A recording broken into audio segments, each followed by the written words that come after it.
우리는 하나님의 나라의 귀한 일꾼으로 부름받은 자들인 줄로 믿습니다.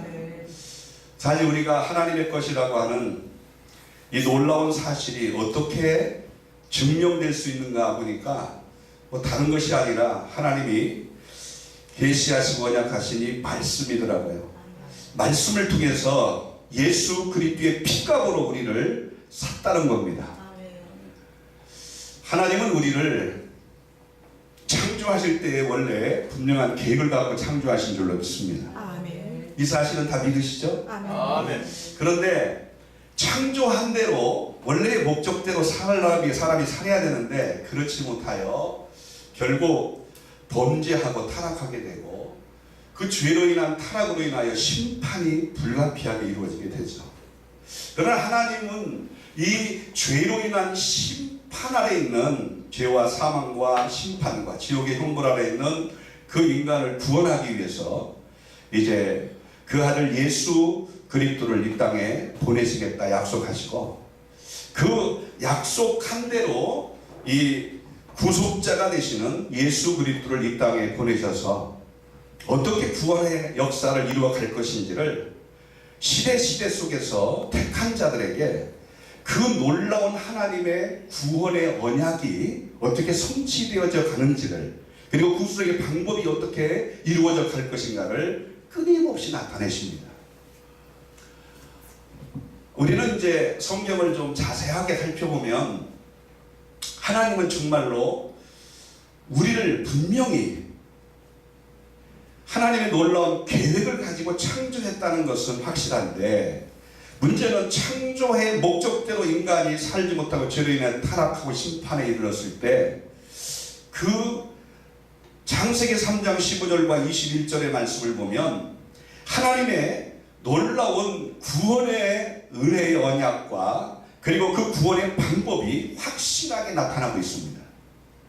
이것을 우리는 이제 성경에 나타난 복음의 원형, 그래서 원복음이라고 표현도 하는데 창조와 죄로 인한 타락과 심판과 그리고 그 하나님의 놀라운 구원의 언약과 구원의 방법, 이 구원의 언약은 여인의 후손으로 이 땅에 오실 죄가 없으신 예수 그리스도가 이 땅에 오셔서 결국 죄인의 죄를 대신 속죄함으로 그 죄인을 구원하시겠다는 구원에 대한 언약, 구원의 방법까지 3장 21절에 나타나고 있는데 그것이 바로 뭐냐면 그 죄로 인해 타락하여 심판 가운데 있는 인간에게 그 죄의 수치 속에 있는 인간에게 하나님께서는 짐승을 잡아서 가죽옷을 지어 입히신 줄로 믿습니다. 아멘. 이 짐승을 잡아서 가죽옷을 지어 입혔다고 하는 하나님의 이 놀라운 구속의 방법은 우리가 잘 아는 것처럼 이제 민족적 구원의 역사를 언약의 자손들을 통해 민족적 구원의 역사를 이루겠다고 약속한 이 아브라함에게 창세기 22장에서 확실하게 나타나죠. 그 아들 이삭을 모리아산에서 번제물로 드리라고 하는 명령에 따라 순종하던 아브라함에게 하나님께서 구속자를 예비하셨다는 사실을 확실하게 나타내고 이삭이 죽어야 할 것을 대신하여서 수풀에 걸린 수양, 하나님이 예비하신 수양을 대신하여 죽게 함으로 놀라운 구속의 방법을 확실하게 나타낸 줄로 믿습니다. 아멘. 이러한 가운데에서 이제 그 언약의 자손, 아브라함의 그 언약의 자손, 그래서 우리가 이스마엘이 아니고 이제 그 언약의 자손인 이삭의 후손들이 때가 되어서 창세기 15장에 이제 아브라함이 언약한 말씀, 횃불 언약의 말씀처럼 이제 큰 나라에 가서 결국은 이제 4대 만에 약속의 땅 가나안으로 돌아오게 될 것을 아브라함에게 언약한 대로 그 아브라함에게 언약의 자손인 이삭의 자손들이 결국 야곱에 의해서 이제 요셉의 그 준비된 가운데에서 애굽으로 옮겨가게 됩니다. 그리고 이제 아브라함, 이삭, 야곱, 요셉 이 4대가 이제 지나서 4대 만에 돌아오게 될 것이다. 이렇게 약속한 대로 400여 년이 넘어서 410년 또 어떤 사람들은 430년 성경 해석에 대한 여러 가지 연대표에 그러한 논란들이 조금씩 있지만 중요한 건 연대가 중요한 게 아니고 그 연대에 대한 부분이 조금 차이 나는 것에 대한 논쟁의 문제가 아니라 하나님께서 계시하신 성경의 본질적인 그 하나님의 구속의 언약, 그 구속의 역사, 구속의 방법, 할렐루야, 구속자가 되신 예수 그리스도를 통한 십자가의 놀라운 구원의 그 놀라운 역사들, 오늘 이 사실을 우리가 계시하신 성경을 통해서 올바로 깨닫고 그것들을 믿음으로 이제 이 땅에 오직 하나님이 구세주로 예비하시고 언약하시고 보내신 예수 그리스도를 저와 여러분이 나의 구주를 영접할 때, 그때에 하나님께서 이제 예비하시고 언약하시고 성취하시고 이제 택한 자에게 적용하시는 구원의 역사가 일어나게 될 줄로 믿습니다. 이런 가운데에서 우리는 출애굽기 12장에 보면은 이제 하나님께서 약속한 언약의 자손들을 때가 되어서 이제 구원의 역사를 이루어 약속의 땅 가나안으로 인도해 가시기 위해서 구원의 방법을 나타내십니다. 그것이 우리가 잘 아는 것처럼 뭐 새로운 방법이 아니고 이미 하나님께서 창세전에 그리스도 안에서 택한 자들을 구원하시기 원하시는 하나님의 그 구원의 계획을 따라서, 그리고 그 범죄에 타락하여 심판 가운데 있는 인간에게 하나님께서 언약하신 대로 이제 그 짐승을 잡아서 가죽옷을 지어 죄인의 수치를 가리웠던 구원의 방법처럼 어린 양을 잡아서 그 피를 문설주에 바름으로 그 어린 양을 통한 구속의 방법을 믿는 자마다, 할렐루야, 그 구속의 언약과 구속의 방법을 믿고 그대로 순종하는 자에게 출애굽의 역사가 일어나게 된 줄로 믿습니다.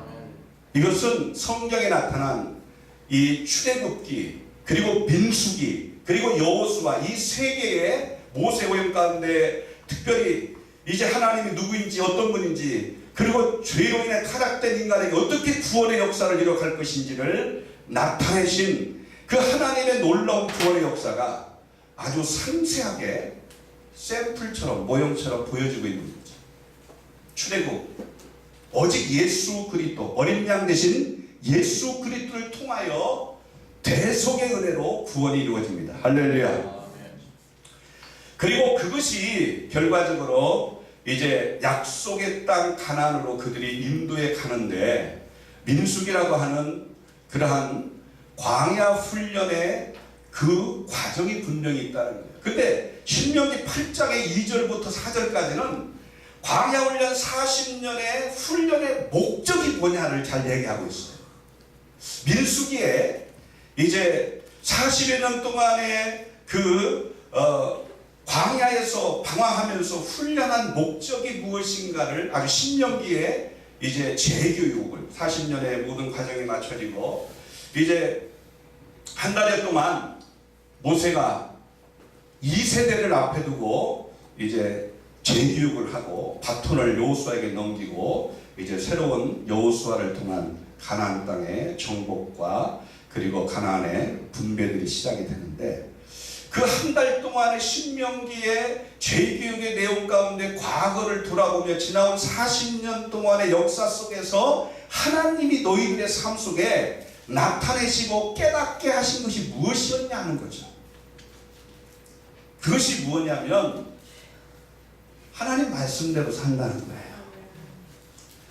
하나님께서 구속의 은혜의 언약을 허락하시고 구속의 방법을 나타내신 것처럼 하나님이 예비하신 구속자, 그 하나님이 오직 예수 그리스도의 대속의 죽으심을 통한 십자가의 죽으심을 통한 구원의 방법을 온전히 믿는 길밖에 구원이 없다는 거죠.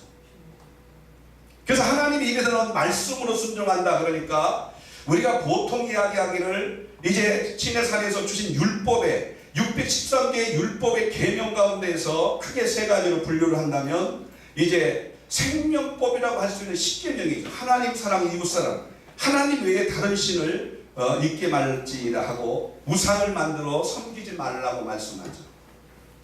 우상을 만들어 숭배하면 결국 3, 4대가 저주를 받고 하나님만을 섬기면 참은 천대가 은혜를 베푸신다. 그러면 이 생명법이라고 표현하는 이 십계명 가운데에 하나님 사랑, 이웃 사랑의 1계명, 4계명까지는 그럼 오늘날 그러면 다 필요 없느냐?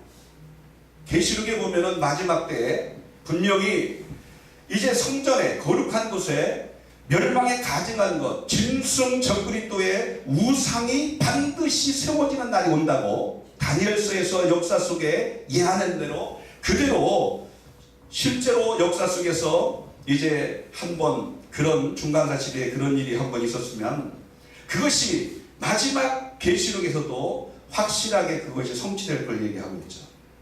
짐승 우상, 이 우상이 세워지고 단순한 우상의 문제가 아니라 이것은 하나님 대신 신으로 섬기도록 신격화를 요구하게 되어지고 그로 인하여서 순교자의 수가 채워져서 박해가 일어나고 순교자의 수가 채워져서 결국 이 땅의 순교자의 수가 채워지고 첫째 부활이 일어나고 휴거가 일어난다고 말씀하죠.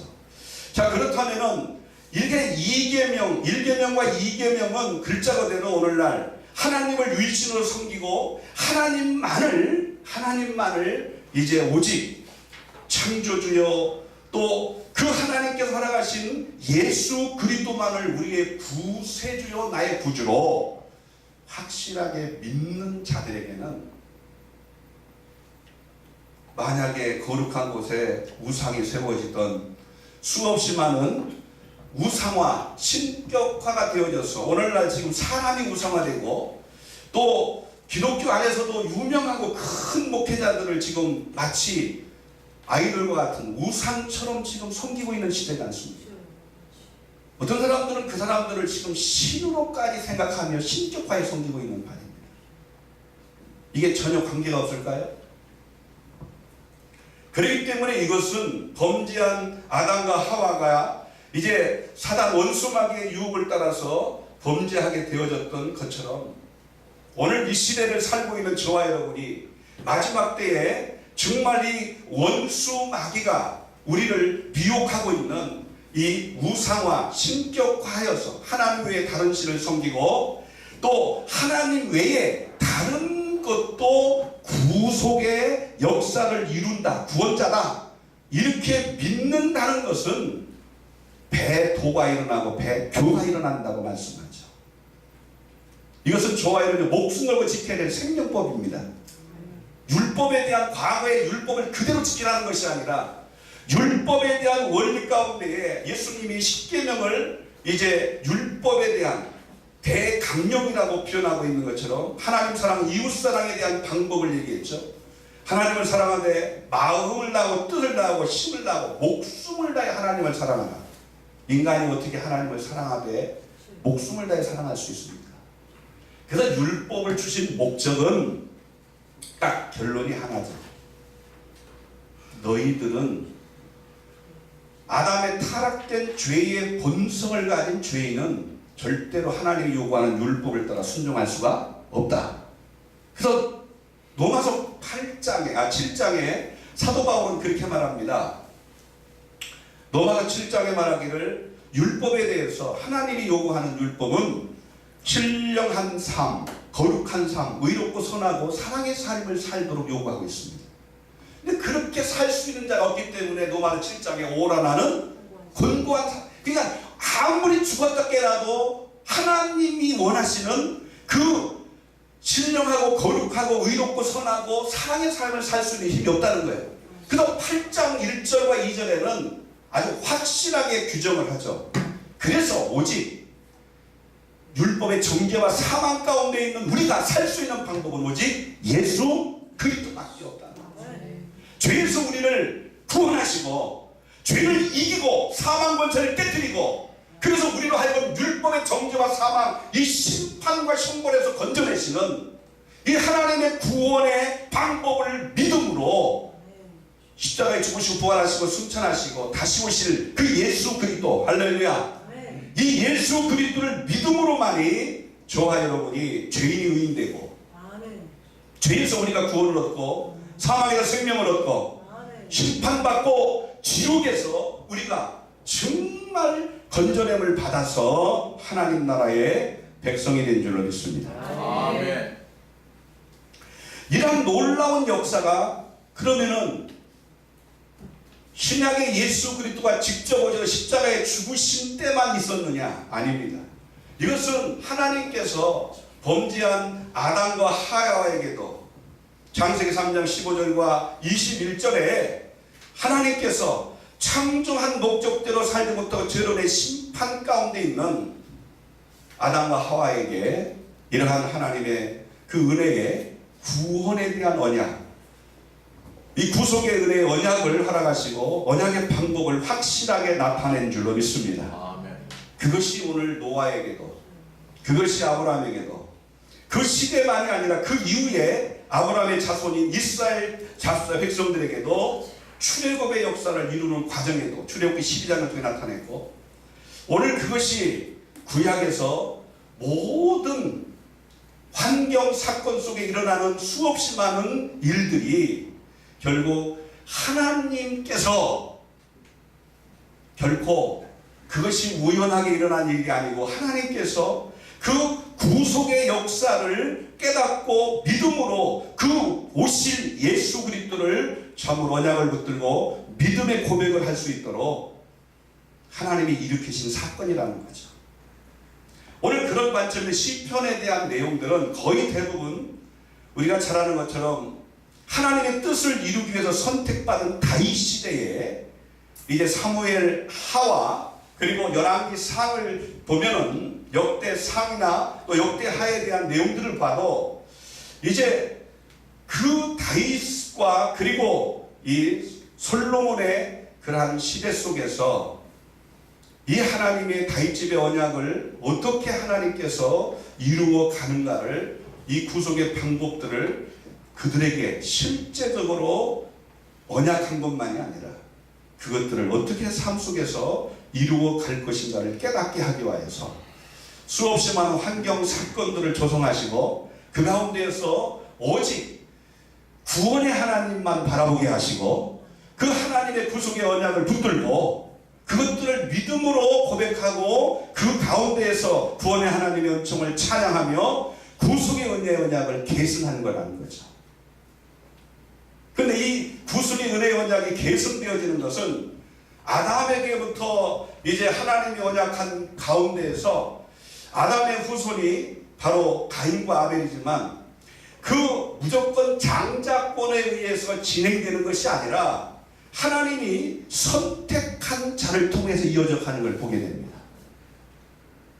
그래서 하나님은 가인 대신에 아벨을, 또 아벨 대신에 셋의 후손에서 우리가 잘 아는 것처럼 죽음을 맛보지 않고 하나님과 동행하다가 이제 올라간 에녹도, 또 그 이후에 노아도, 그 노아의 후손 가운데 셈의 후손 가운데서 아브라함이 등장하게 되고, 아브라함에게 언약한 그 언약, 구속의 은혜의 언약이 계승되는 것은 아브라함의 그러한 첫 번째 아들이라고 할 수 있는 이스마엘이 아니라 하나님이 언약한 사라에게서 난 그러한 이삭이죠. 이삭의 후손 가운데서 이제 에서 장자가 아니라 우리는 그 어머니 뱃속에서부터 하나님의 선택의 은혜에 대한 부분들을 얘기할 때 작은 자 이제 바로 야곱을 통하여서 그 구속의 은혜의 언약이 계승되는 걸 보게 되죠. 이것을 우리는 여호수아를 통해서 확실하게 보여주고 있는 게 뭐냐면 야곱을 통하여서 이 아브라함에게 허락하신 구속의 은혜의 언약이 계승되어지는 이 놀라운 역사 속에서 결국 창세기 49장과 50장의 내용들 가운데서도 우리가 잘 볼 수 있듯이 특히 창세기 49장에 보면 야곱이 이제 그의 생을 마치기 전에 이제 축복하며 자녀들 축복하며 기도하는 내용 가운데 우리는 네 번째 아들인 유다에게 결국 이 구속의 은혜의 언약을 성취하라고 하신 예수 그리스도가 그의 후손을 통해서 이제 이어지고 태어나게 될 것을 약속한 줄로 믿습니다.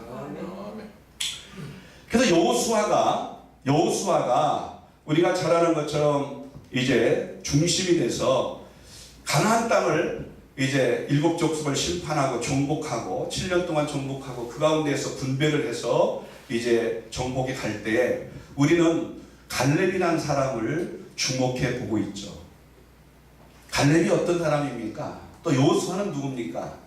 제가 참 전에는 이런 부분에 대해서 그 사람의 삶에 대한 부분에만 관심을 좀 많이 갖고 나도 그 사람처럼 좀 그렇게 살아야 되겠다 이런 쪽에 많이 교훈을 얻었다면은 성경을 좀 이렇게 이제 자세하게 가르치기를 배우기를 원하는 이러한 사람들이 더 구체적으로 성경을 배우기를 원하는 사람들이 생겨나게 되면서 이제 다른 게 아니라 내가 받은 은혜, 내가 잘하는 거, 주특기 은사, 주특기 사역 이런 것들만 가르쳐 왔던 그런 측면에서 이제 성경을 좀 구체적으로 하나님의 구속사의 관점에서 구속사적으로 성경을 볼 수 있는 눈을 열도록 이렇게 성경을 가르치다 보니까 옛날에는 사람 중심으로 보였던 것이 그리고 그 사람의 생애에 대한 어떠한 삶을 살았는가 이런 것만 보였던 것이 이것만이 아니었구나. 그 시대 속에서 하나님의 택한 자들의 삶 속에 일어나는 일들만 볼 게 아니라 그리고 그것들을 이제 하나의 지나간 과거의 역사로 거울로만 볼 문제가 아니고 그 가운데서 우리의 삶의 영적인 교훈들을 얻는 것으로 끝나는 게 아니라 그 가운데에서 하나님이 끊임없이 하나님의 택한 자들을 향하여 나타내시고 말씀하시고 깨달아 알기 원하는 구속의 역사, 오직 예수 그리스도를 통한 구속의 은혜를 우리 모두가 깨닫고 그 언약 안에서 그 구속의 은혜의 선물로 하나가시는 구원을 받고 그 구원이 무슨 구원이에요? 따라합시다. 영원 구원이다. 영원 구원과 주는 것은 뭐 상관관계는 없다고 얘기하지만 그래도 졸다가 깨시는 일이 있기를 바랍니다.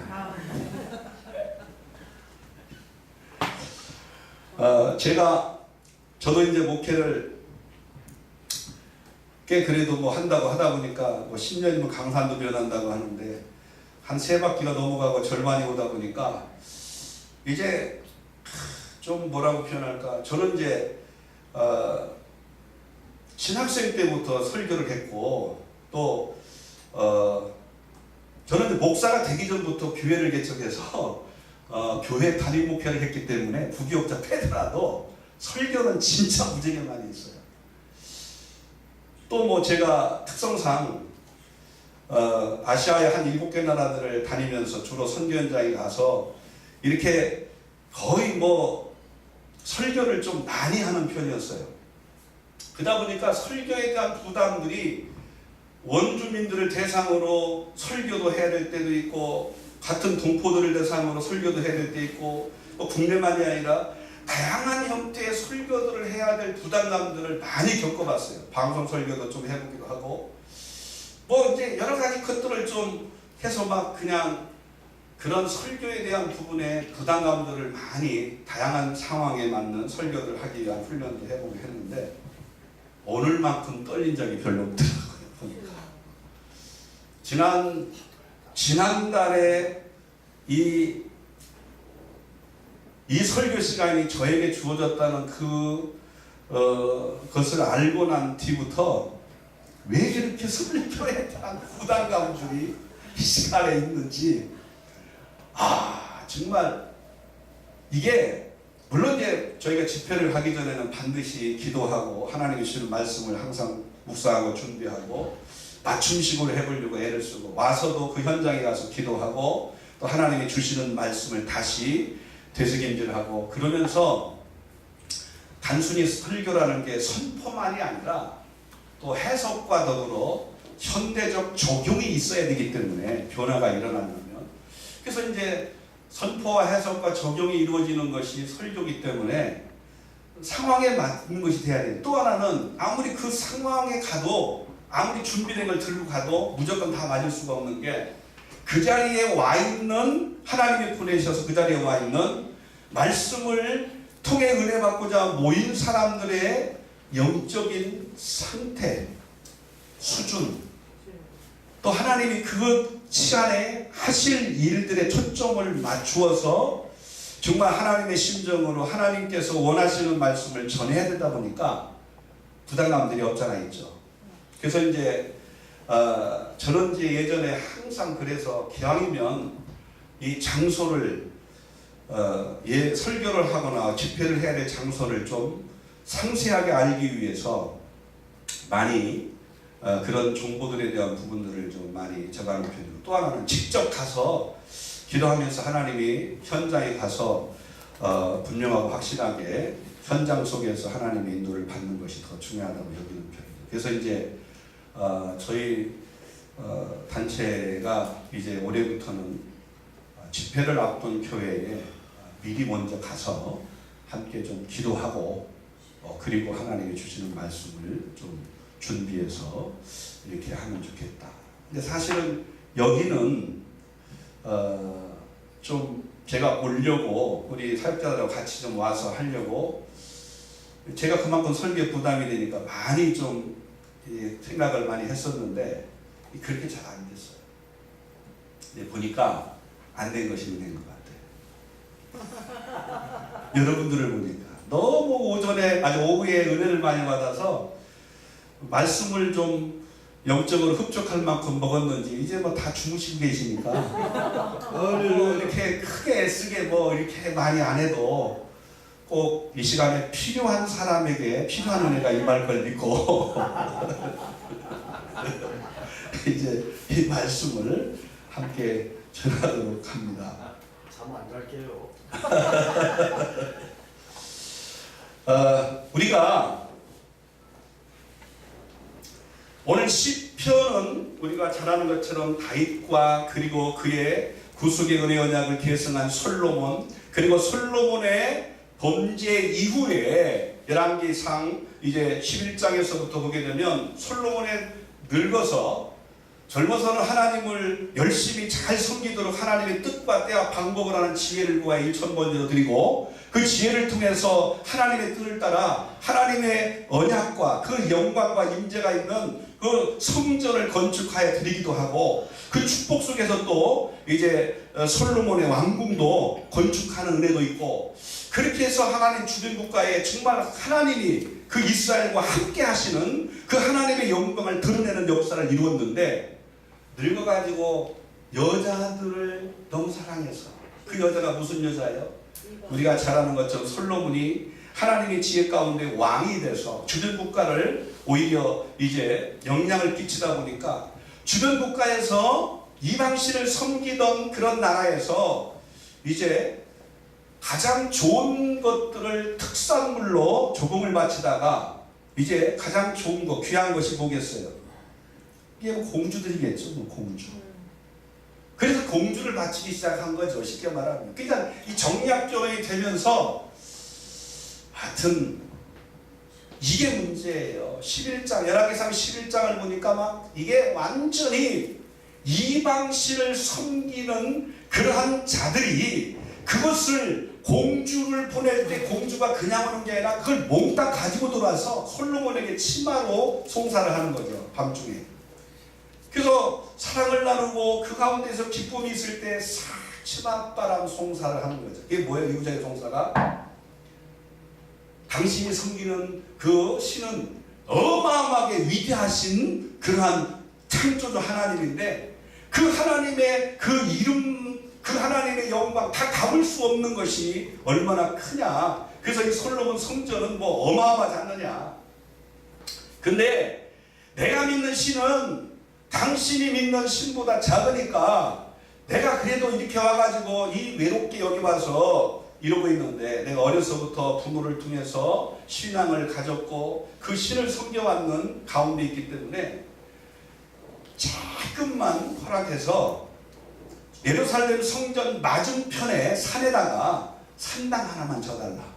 뭐 솔로몬 성전의 영광에 비하면 이건 뭐 조금밖에 안 되는 거니까 그래도 조심해. 그러니까 조금밖에 안 되는 거니까 당신이 믿는 이건 신에 비하면 뭐 내가 믿는 신 아무것도 아니고, 그러니까 내가 이렇게 지금 어떤 면은 정략적인 결혼하기 위해서 이게 와 있지 않느냐. 그러니까 불쌍히 여겨가지고 예루살렘 성전 맞은편 산에 산당 하나만 줘달라. 그러니 이게 사랑하는 여인이 이야기하면서 다른 나라에서 와가지고 지금 그렇게 간청하고 있는데 그거 안 들어줄 남자가 어디 있겠어. 당신이 믿는 신은 뭐 우리가 믿는 신보다 뭐 더 크고 위대하다고 막 가장 칭찬해줘 가면서 그러니까 이게 1명, 2명, 3명 하다 보니까 이게 예루살렘 성전 맞은편 산에 산당 백화점이 생긴 거예요. 근데 그것만이 문제가 아니에요. 산당을 세운 것이 왜 문제가 되는가를 하나님께서 이제 그 이후에 계속적으로 말씀하고 있습니다만, 그 산당을 허락한 것만이 아니라 문제는 다른 신을 섬기지도 말고 우상을 만들지도 말고 우상 앞에 절하지도 말고 우상을 섬기지 말라고 했잖아요. 근데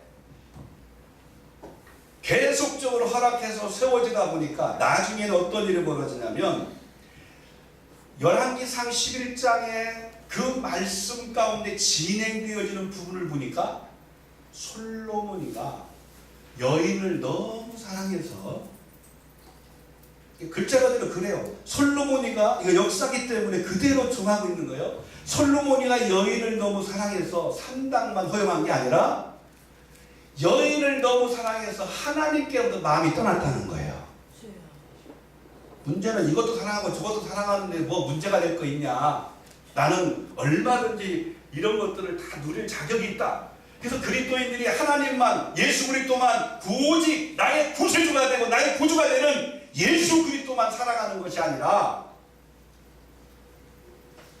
세상에 있는 것 좀 사랑한다고 문제될 게 뭐 있겠냐 생각하지만, 솔로몬의 이러한 부분이 결국 하나님을 떠났다고 이야기하고 있습니다.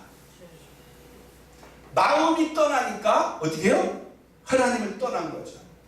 그래서 그 솔로몬의 범죄로 인해 하나님의 심판이 임하게 되는데, 범죄하여 타락하면 반드시 심판이 있잖아요. 그 심판의 결과로 내 나라를 다 빼앗아 네 신하에게 주겠다. 그 신하가 솔로몬의 총애를 많이 받았던 여로보암입니다. 그 여로보암에게 하나님이 네 나라를 다 빼앗아 주겠다. 있던 것도 빼앗기는 거죠. 그런데 하나님은 긍휼의 하나님이라 이 구속의 은혜의 언약이 계승돼야 되잖아요. 그래서 긍휼 가운데 하나님이 구속의 은혜의 언약을 계승하고 그 가운데서 예수가 또 와야 되기 때문에, 그러나 한 지파, 다시 말해 내 아들, 내 후손, 이 구속의 언약을 계승할 내 후손은 한 지파는 나누겠다. 결국 솔로몬의 그러한 하나님의 심판에 의하여, 솔로몬 때에는 다윗 집의 언약한 언약 때문에 결국은 갈라지지 않았지만 갈라지게 됩니다. 근데 여로보암이 한 짓이 뭔지 아세요? 북쪽은 애초부터 남쪽 유다, 다시 말해서 남쪽 예루살렘의 성전을 중심으로 이렇게 남쪽 유다가 베냐민 지파와 함께 남아있는 자가 되고, 나머지 이제 10개 지파가 북쪽의 여로보암을 중심으로 북이스라엘이 형성이 됐는데, 베델과 단, 저 위에 북쪽의 단과 그 밑에 있는 그 베델에다가 뭐를 갖고 시작했냐면, 우리 조상의 역사를 가만히 보니까 그들이 한 역사를 살펴보니까 딱 하나가 떠올랐어요. 성전 대신에 할 만한 것이, 그게 뭐냐면 모세가 40일 동안 하나님과 대화하며 이제 십계명도 그때 함께 받아왔는데, 그 올라가서 내려오지 않는 이 상황 속에서 아론을 중심으로 만들어 섬긴 것이 금은보화, 애굽에서 출애굽할 때 가지고 나왔던 금은보화를 가지고 금송아지를 만든 거예요. 그러니까 금송아지를 베델이라고 하는 곳에다가 떡하게 하나, 저 북쪽에 단에다가 하나, 딱 두 개를 세워갖고 남쪽 예루살렘, 유다의 예루살렘 성전에 가지 않고도 이제 우리는 베델과 단에다 세운 그 금송아지가 있는 그곳에서 예배를 드린다. 제사를 드린다. 대체한 거죠. 오늘 대체 공휴일도 많고 지금 뭐 나라가 세상이 좀 여러 가지 뭐 흐름이 그러다 보니까 그리스도인들도 대체 공휴일을 만들기 위해서 주일날 빼먹고 목회자들도 이제는 공적인 예배에 대한 개념들이 많이 무너진 지가 오래인 것 같아요. 미안한 얘기지만 요즘에 목회자들이 은퇴하신 목사님 엊그제 만났어요. 목요일날 영성목회가로 신학교를 졸업하고 그 신학생들이 중심을 해서 삼각산에 기도를 하러 매주 수요일날마다 수요일날 저녁 예배 끝나면 올라가고 같이 전도도 하고 붕회도 하고 그러면서 국내 전도여행도 하고 선교여행도 같이 가고 그렇게 했던 사람들이 한 달에 한 번씩 우리가 좀 계속 모이자 해서 부부간에 모여가지고 시작한 지가 한 30년이 훨씬 넘습니다. 그러다 보니까 은퇴를 한 목사님들이 많아요. 저보다 저도 목회를 멀리 시작했는데 저보다 일찍 시작한 분도 계시고 이미 은퇴해가지고 큰 교회를 해서 은퇴를 해가지고 지금 놀고 먹습니다. 그런데 그 중에 이제 같은 신학교 동기라고 이번에 한 분이 다시 들어왔는데 너무 많이 좀 할아버지 같아요. 근데 그분이 나를 보더니 같은 학교 같은 졸업생이라는 거예요. 그러니까 아무리 봐도 나는 모르겠는 거예요. 근데 나를 너무 잘한다는 거예요. 내가 뭐 변하지 않았다나 어쩌다나 그런다고 그래서 계속 얘기를 하는 나는 그분이 너무 많이 늙으셔가지고 그래서 잘 못 알아보겠어요. 근데 그분이 얘기를 하는 거예요. 목사님 나 몰라? 글쎄요. 모른다고 하면 상처받을 것 같고 기억은 좀 나긴 나는 것 같은데 정확하게 잘 몰라. 그래서 지난달에 만났는데 못 알아보고 그걸 한 달 더 보면 이번에 또 만난 거예요. 지난 목요일날. 사모님까지 가서 해가지고 이제 막 얘기를 하는 거예요.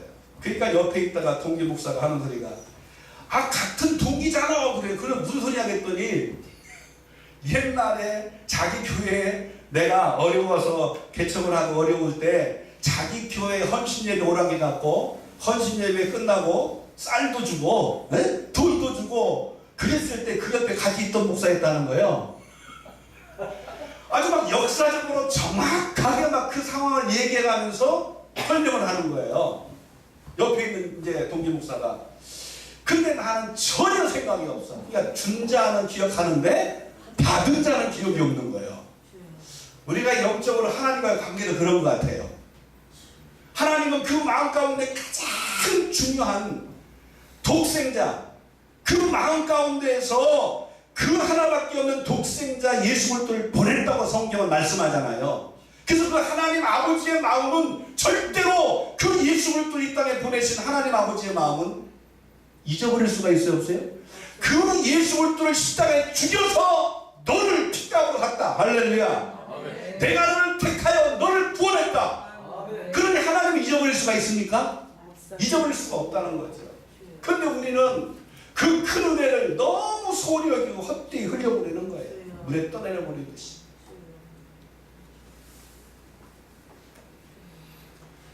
한 달에 한 번씩을 모이는데 부부간에 모이는데 가가지고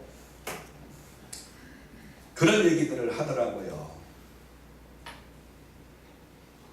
원로 목사가 되니까 본교회는 아예 후임자에게 전적으로 위임해 주리라고 가면은 교인들이 옛날 교인들은 자기를 좋아하니까 후임 목사님이 좀 힘든다고 아예 안 가고 옆에 있는 교회를 가서 첫 주에 가면은 어서 오시라고 두 번째 가면은 글쎄 이게 두 번째 오시니까 혹시 누구시냐고 세 번째 뭐 하셨더냐고 네 번째 주에 가면은 부담스러워하는 거예요. 원로 목사가.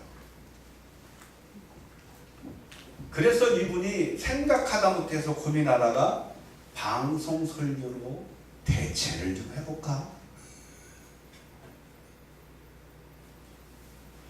가면은 환영해 주는 사람들이 있으면 좋은데 환영해 주는 사람들이 별로 없고, 참 이게 애매하니까 여러 가지 것들을 고려해볼 때 집에 앉아서 하나게 우리의 신앙이요, 과연 무엇으로 예수 그리스도를 믿는 그 믿음을 통한 구원, 할렐루야, 오직 하나님만이 우리의 구원의 하나님이잖아요. 그래서 하나님이 우리에게 구원자를 예비하시고 그 구속자가 되시는 예수를 또 이 땅에 보내셔서 우리를 구원하셨습니다. 할렐루야. 이거 외에 다른 것으로 구원이 있을 수 있을까요? 아닙니다. 오늘 본문의 107편은 크게 4가지에 대한 상황 가운데에서 하나님이 구원하셨음을 이제 선포하면서 그 하나님께 감사, 구원의 하나님께 감사하고 찬양하라고 표현합니다. 이 4가지는 글자 그대로 딱 제가 이 부분을 살펴보면서 딱 이렇게 규정을 짓습니다. 인간에게 있어서 영, 혼, 몸, 환경, 이 환경에는 물질도 포함되죠. 악한 영의 여러 가지 방해, 시험 있죠. 자, 하나님은 우리의 환경에 대한 변화를 통하여 그 악한 원수마귀의 방해와 시험을 받는 고통받는 환경에서 우리를 구원하시고, 또 물질에 대한 그 고통 속에서 우리를 구원하시기를 원하시오. 할렐루야.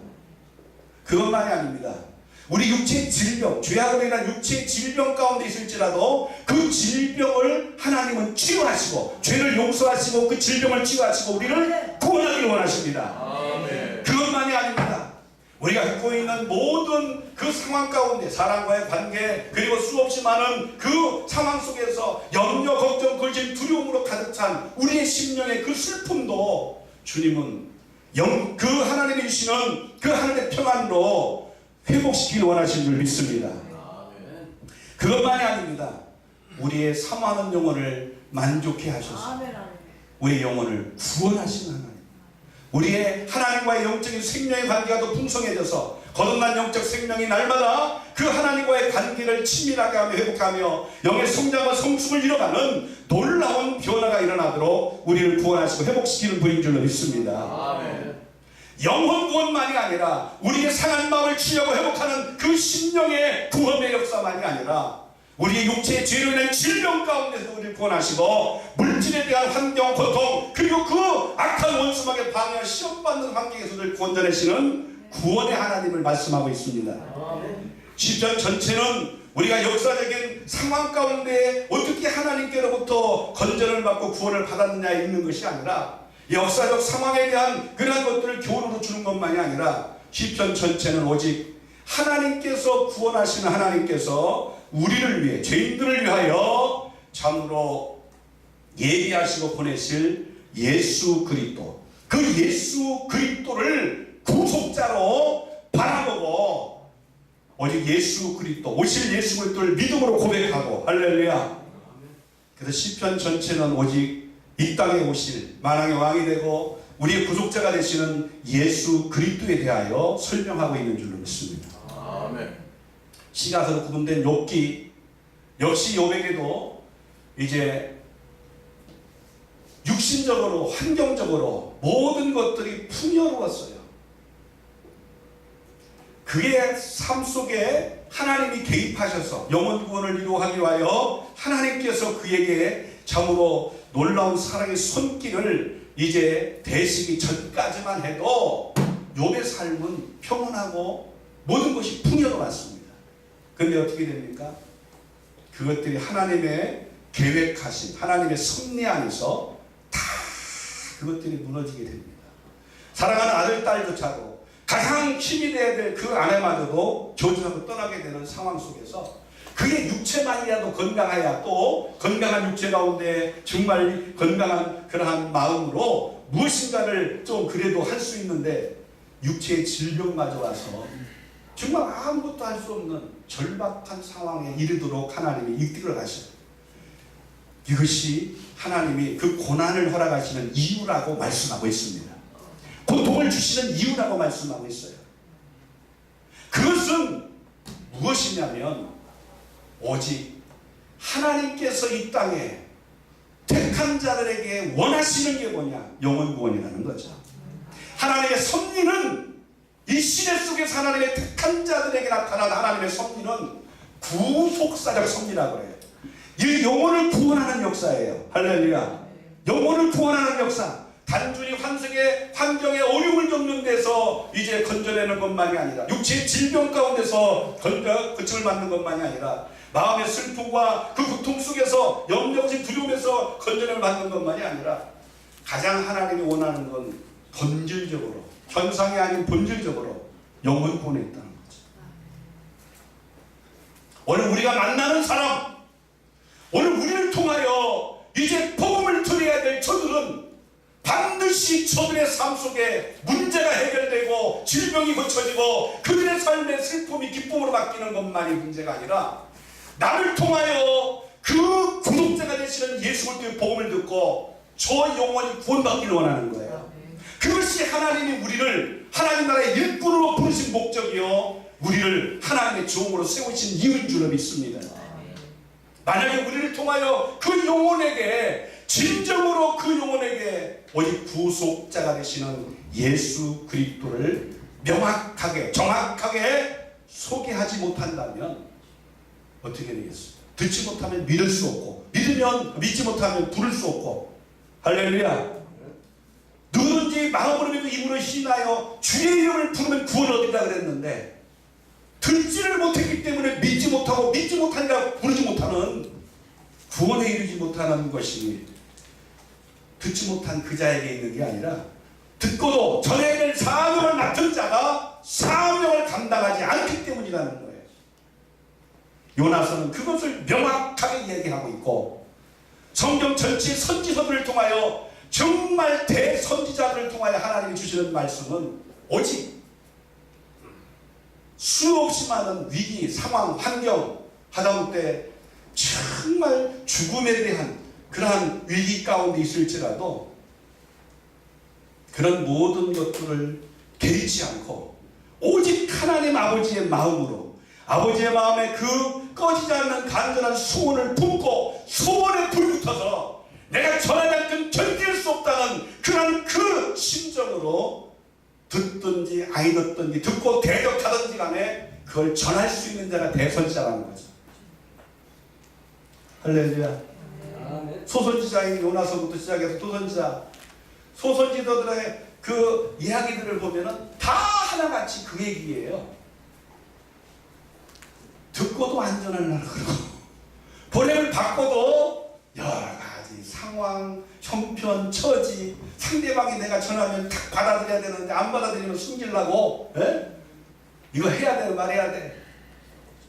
저는 요즘에 이런 얘기를 가끔 들어요. 제 아내부터 그래요. 아내부터 하도 제가 빨빨거려서 화내기고 제대로 뭐 하나를 하는 거 없어서 그런 건지, 뭐 국내보다 또 뭐 해외 쪽에 하도 많이 돌아다니고 뭐 하는 거 없이 다 쏟다 보니까 사실은 남는 것은 육체의 질병밖에 없더라고요. 근데 그러다 보니까 이제 늙어서 이제부터라도 뭔가 좀 정신 차리고 좀 뭔가를 좀 잘 세워가지고 뭐 하다못해 때가 돼서 이제 진짜 늙어서 뭔가를 할 수 있을 만큼 세워야 되지 않느냐, 그런 의미예요.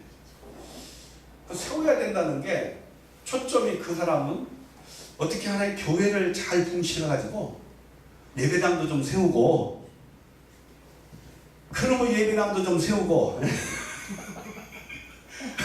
그러고 사람도 좀 많이 모이게 만들어서 뭔가 좀 폼나게 좀 주기도 하고, 그렇게 해서 좀 나중에 은퇴하고 나면 뭔가를 좀 그래도 어디 가서 자식들한테 손 안 벌리고 그렇게 좀 할 수 있도록 해보라 이거야. 한 살이나 덜 먹었을 때. 그래가지고 맨날 그 얘기만 하는 거예요. 엊그제 어느 분이 그 얘기를 해요. 저에 대해서 좀 안다고 하는 분이 그분한테 얘기를 했는가 봐요. 이제 그분이 와가지고 그 얘기 듣고 얘기했다는 소리를 제가 들었는데, 뭐냐면 옛날에 이사람 목사가 정말 하나님 은혜 가운데 크게 쓰임받을 때가 있었다고 얘기를 하더래요. 그래서 국내만이 아니라 해외까지 하나님이 많이 쓰게 하셨는데 왜 저 모양 조건이 된 줄 아느냐? 결론이 그분이 하는 얘기요. 그러니까 밖에서 안에 있는 나를 보고 이제 정확하게는 모르지만 그분의 관점에 얘기하는 얘기겠죠. 제가 사실 20대 후반에 이제 완전히 선교사로 현지 선교사로 나가기 위해서 선교사 훈련을 GMTC에 가서 받으려고 이제 그렇게 한 그런 때가 있었습니다. 그래서 완전히 현지 선교사 나가려고 한참 그럴 때가 있었는데 그때 이제 하나님께서 제 마음 가운데 불같은 마음을 주시고 그렇게 돼가지고 때가 돼서 나중에 하나님께서 강력하게 좀 이끌으셔서 삼각산 민족재단에 가라. 그리고 그게 장세강 목사님을 만나라. 그렇게 명령을 하셔서 그 겨울에 눈이 와가지고 막 난리치는데 구두 신고 양복 입고 몇 번을 넘어지고 굴르면서 꼭대기 상하산 꼭대기 민족재단을 찾아간 거예요. 모르죠. 연하도 뭐 할지도 못하고 그때 전화가 전혀 있는 게 아니고 그냥 올라갔는데 그분이 아침부터 하나님 그 자에도 내가 선교 현장에 보낼 사람을 지금 보낼 테니까 그 종을 보낼 테니까 기다려라. 그래가지고 그분도 앞에서 기다리고 있더라고요. 그래서 내가 갔더니 잘 왔다고 뭐 두말할 거 없어요. 그게 블라디보스톡이에요. 이 블라디보스톡이 쉽게 말하면 당시에 소련, 중국, 북한 여기에 국경지대에 있는 선교 훈련센터가 다 세워졌는데 이미 들강군에게서 다 세워졌는데 이 선교훈련센터에서 이제 관리하고 운영 관리하고 훈련을 시킬 사람을 찾는데 기도하는 중에 이제 그분이 이제 연결이 돼서 먼저 들어간 분이 세운 걸 알고 이제 그분에게 맡겠다는 거예요. 장세영 목사님께. 그래서 후임자를 이제 이분은 도와다니면서 다른 걸 해야 되니까 거기에 파송할 사람을 찾으라고 얘기를 했는 거예요. 뭐 나는 이력서 주고 간 것도 아니고 하나님이 가라해서 간 거니까 그 얘기를 했더니 뭐 두말할 거 없이 내려가자고 그러더라고요. 죽으라고 올라갔는데 반나절 올라갔는데 또 내려가자는 거예요. 그래갖고 이제 내려갔더니 영락교회 권사님 모임이 있더라고요. 영락교회 권사회 모임이 있는데 그 권사회가 중보기도팀 물질 후원팀이에요. 보니까. 그래서 이제 오직 그 블라디보스톡의 그 선교 현장에 선교훈련센터에 파송할 선교사를 위한 중보기도팀 물질 후원팀인 거예요. 이제 거기서 가라고 이제 뭐 두말 할 거 없이 하나님이 그렇게 오늘 새벽에 그분에게 말씀하고 또 저에게도 말씀해서 이렇게 만난 거니까 하나님의 인도하심이라 믿고 그냥 무조건 파송할 테니까 가라. 그때 제가 교회를 하고 있을 때예요. 이제 제가 거기서 확실한 건 하나님의 섭리 안에서 이루어진 하나님의 뜻이다. 이런 확신을 하고 순종하겠다는 마음을 갖고 약속을 했어요. 2달 만에 정리를 하고 들어가는 걸로. 하고서는 이제 막 하나님 섭리 안에서 그 하나님 뜻을 확신하고 내려왔습니다. 집에 와서 얘기했더니 아내가 그러는 거예요. 이혼하고 혼자 가든지 그만두든지 둘 중에 하나를 하라고. 그래서 결국은 기도해보니까 하나님 섭리가 이혼하는 건 아니더라고. 왜냐하면 그분도 또 기도원에서 기도하다가 만났거든요. 그 아내도. 그래서 찬양인도를 신학하기 전에 찬양인도를 기도원에 가서 막 하고 있을 텐데 아내는 다른 사람하고 이제 성결기 신학대학생하고 결혼하려고 이제 다 준비를 하고 마지막 이제 감사 금식기도 3일 한다고 올라갔다가 생판 모르는데 하나님이 그랬대요. 찬양인도하는 저 사람이 네 배필이라고. 그래가지고 찬양인도하는 나를 그 사람도 처음 보고 난 처음 보고 그래서 3일 동안 금식하면 너무 길어가지고 3일째 되는 날 이게 상담을 한 거예요.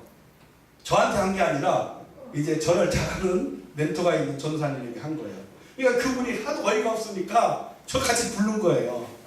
불러가지고 이 문제를 놓고 기도를 진짜 깊이 해봐야 되겠다. 한 여자 일생이 걸리고 나도 마찬가지잖아. 그래갖고 기도하고서 최종적으로 결론이 돼서 만난 게 지금 아내거든요. 그 한 여자들이 있고 여기까지 몇십 년을 살고 있는데 그러니 기도원에서 그렇게 해서 만났는데 이혼하고 선교하는데 혼자 가야 되겠어 이게? 아니잖아요.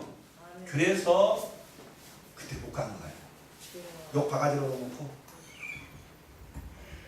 그때마다 내가 그때 선교사로 현지 선교사로 나갔어야 젊은 날에 뜨거운 열정 가지고 열심히 선교 현장에서 많은 사역을 하고 경험을 하고 돌아와서 내가 2000년 이제 연도가 시작되면 그때부터 선교사 훈련을 하는 훈련 현장이 되겠다고 하나님이 그런 비전을 줬기 때문에 그것 때문에 열심히 그렇게 정했었는데 발목이 잡힌 거죠.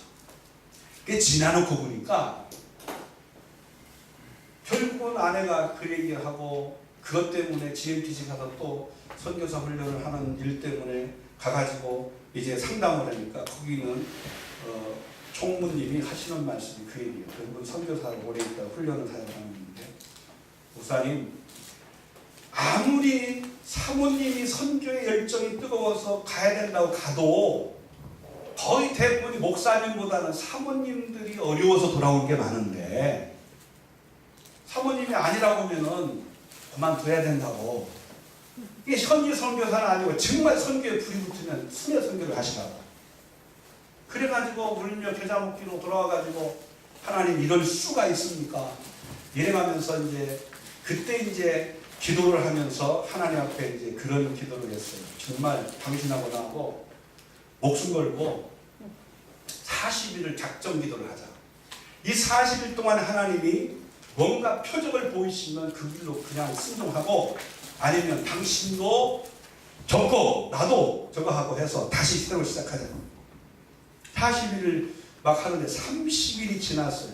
뭔가를 어떻게 해야겠다는 이게 아니라 뭔 문제를 놓고 하나님 확신을 달라 이게 아니라 그냥 막연하게 기도하고 있는 거예요. 이건 이렇게 끝날 수는 없다. 하나님이 현지 선교가 아니고 순회 선교사라면 이 하나님의 순회 선교에 대한 그런 부르심으로 인도하기 원한다면 내가 결국은 결정을 하겠다. 근데 30일이 딱 됐는데 강갑수 목사님, 오늘 오후에 왔던 강갑수 목사님이 전화가 왔어요. 그때 이제 같이 기도 동해 운동도 같이 하고 그 교회의 사명자 훈련도 같이 하고 이제 여러 가지 그런 사역을 같이 할 때 돌아가면서 교회마다 부흥회도 같이 하고. 근데 갑자기 전화가 와가지고 그동안 훈련했던 선교사님을 필리핀에 파송하는데 파송 예배의 순서 맡아서 같이 파송하고 필리핀에 같이 들어가자는 거예요. 다 준비해놨으니까 당신은 그냥 와서 그 파송 예배의 순서만 맡고 그날 밤에 같이 가면 된다는 거예요. 이걸 이 얘기는 아무한테도 안 했거든요. 아내하고 나하고 둘이 하나님 앞에 씨름하고 앉았는 상황이에요. 지금 이런 갈등 속에서 목회가 되겠어요? 또 이런 가운데서 무슨 두 사람의 생각이 이러고 앉았는데 뭐가 이게 되겠냐고. 분명한 목표가 확실히 정해지지 않고는 힘들죠. 사역에 대한 목표가. 그래서 그런 가운데 기도하는데 40일 작정하고 기도했는데 30일째 될 때 그런 응답이 이제 오게 된 거죠. 봐라. 그래가지고 신나게 이제 가가지고 그날 밤에 이제 이렇게 주일날 밤에 늦은 비행기로 가기로 했는데 재밌는 건 지금부터입니다. 하나님이 내가 얼마만큼 준비되지 못한 자인지 하나님이 쓰시기 얼마나 아름답지 못하고 합당하지 못한지 철저하게 하나님이 나를 보게 하시는 거예요.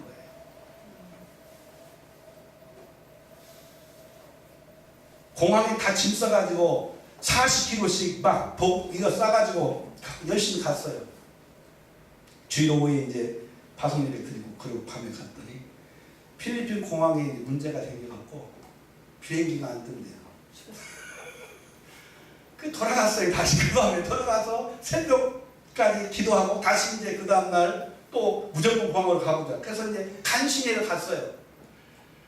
갔는데 필리핀 마닐라 공항에 딱 떨어진 순간부터 제게 어떤 현상들이 일어나기 시작하냐면 거대한 먹구름충이 막 저를 짓누르듯이 누르더니 영적인 현상이죠.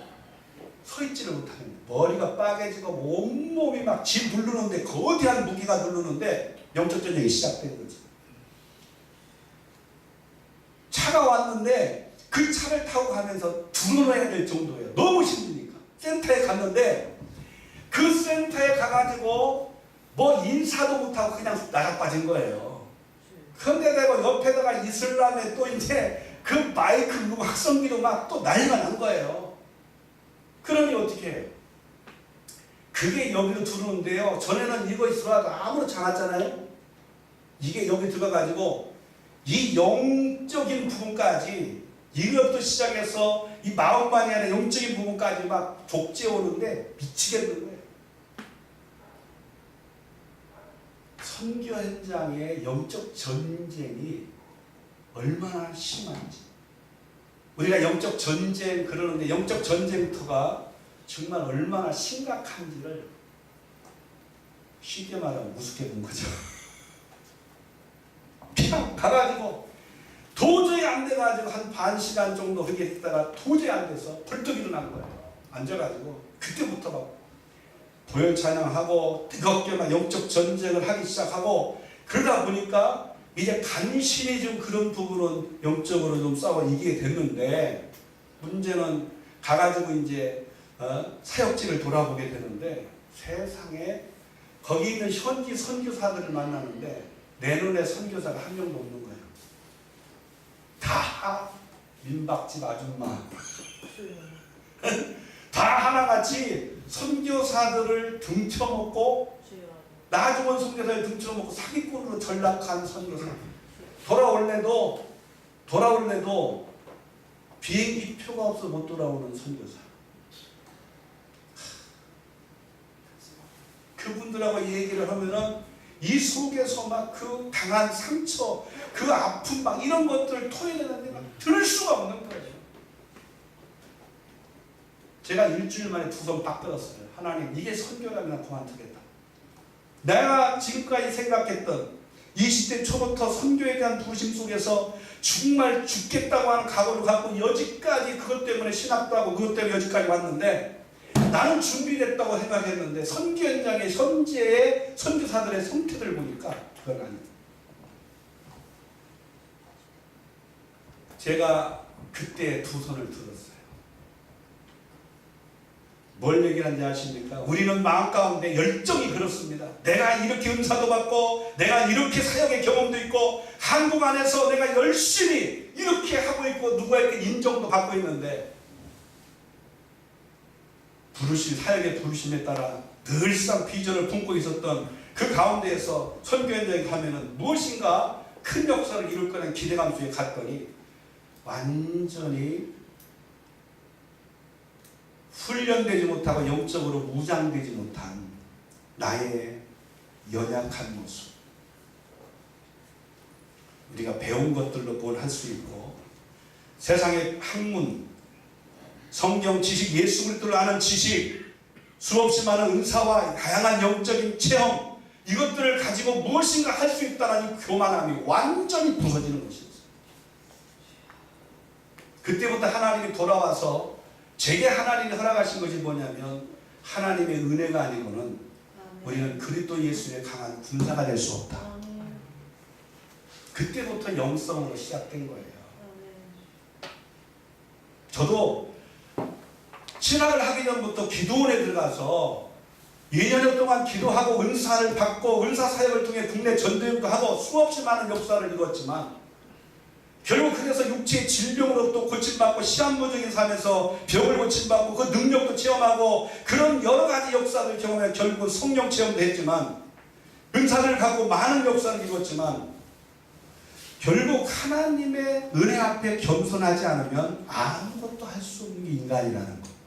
오늘 본문은 그 결론을 딱 얘기하고 있어요. 그 이스라엘 백성 40년 동안 결국은 훈련한 목적이 하나님 앞에 겸손한 거예요. 하나님의 은혜가 아니고는 우리는 살 수 없고 아무것도 할 수 없는 존재들임을 인정하고 하나님의 은혜 앞에 능하신 하나님의 그 은혜 앞에 우리가 오직 겸손히 순복하는 자가 되게 만드는 줄로 믿습니다. 아멘. 그것이 우리에게 수없이 환경 사건을 통하여 고난과 고통을 주고 우리 가운데 하나님께서 허락하시는 하나님의 다루시는 손길인 줄로 믿습니다. 하나님 우리를 죽이고자 하는 게 아닙니다. 죄인의 타락된 인간을 심판하시지만 심판으로 끝나는 게 아니라 하나님은 구원을 허락하시는 분이에요. 그 하나님이 오늘 우리에게 환경의 구원만이 아니라 육체 질병의 구원만이 아니라 상한 마음에 대한 치유와 구원의 말씀만이 아니라 가장 중요한 죄로 인해 죽어있는 영혼을 살리는 것인 줄로 믿습니다. 영혼 구원의 역사를 우리가 이제 이루어가기 위해서 하나님 나라의 일꾼으로 부름받았고 이 복음을 십자가의 이 복음을 하나님의 은혜로부터 시작된 은혜의 복음을 증거하도록 부름받은 그러한 자들이 저와 여러분인 줄로 믿습니다. 오늘 이 사역이 수없이 많은 회복을 일으키고 부흥의 역사를 이루고 더 나아가서 우리가 땅끝까지 이르러서 택한 영혼들에게 복음을 전하여 그 영혼들이 구원받을 때 주님이 다시 오실 길을 얘기하는 역사가 일어나게 되는 줄로 믿습니다. 이것을 선교학자들은 이야기하기를 선교 완성이라 표현합니다. 그래서 저는 하나님께서 그때로부터 시작해서 새롭게 하나님이 제 사고를 바꾸고 새롭게 하나님께서 허락하신 것이 하나님 나라의 부흥과 선교 완성을 이루기 위한 부흥 선교 교회라고 하는 그러한 분명한 사역의 목표를 가지고 지금까지 이제 전도한 영혼을 양육하고 양육한 영혼들을 훈련하되 사명자 훈련, 사명 영성 훈련, 사역자 말씀 무장 훈련, 선교사 영적 무장 훈련을 통해서 결국 전략적으로 필요한 곳에 배치하되 팀 사역을 통해서 효과적으로 접근하고 가장 효율적인 전도 방법을 찾아서 그 영혼들을 구원하는 역사를 이루고자 지금 팀 사역자 훈련을 하고 있는 줄로 믿습니다. 사실 외롭습니다. 힘듭니다. 저도 수없이 많은 위기가 많이 있습니다. 지금도 역시 마찬가지인 것 같아요. 하나가 넘어간다고 그 다음에 아무것도 없는 게 아니에요. 그런데 오직 딱 하나, 고난을 주시는 목적이 뭔지, 고난 가운데 하나님이 어떻게 우리를 구원하시는지 이 놀라운 하나님의 섭리만 깨닫고 그 안에서 우리가 정말 불평하고 원망하기보다 감사하면서 우리 안에 정말 하나님의 은혜 가운데 겸손하게 우리가 필요한 것들을 점으로 돌아보며 또 나의 연약함을 고백하고 회개하며 기도할 때 이 놀라운 구원의 은총을 하나님께서 허락하시고 회복의 은혜를 부어주실 줄로 믿습니다. 이번 성에 하나님께서 고난 중에 부르짖어 기도할 때마다 하나님 말씀을 보내서 그들을 구원하셨다고 말씀하고 있는데 이번에 이 성회를 통해 남은 시간 세우신 강사님들 통해서 시간 주시는 말씀을 통해 오늘 하나님의 섭리를 깨달아가지고 할렐루야 그 섭리 안에서 이루어져가는 그 하나님의 뜻과 계획들을 다시 한번 깨닫고 그 앞에 순복하는 우리의 기도가 되길 바랍니다. 진정한 회복과 부흥이 우리를 통해 이룰 줄 믿습니다. 합심해 기도하겠습니다. 1분만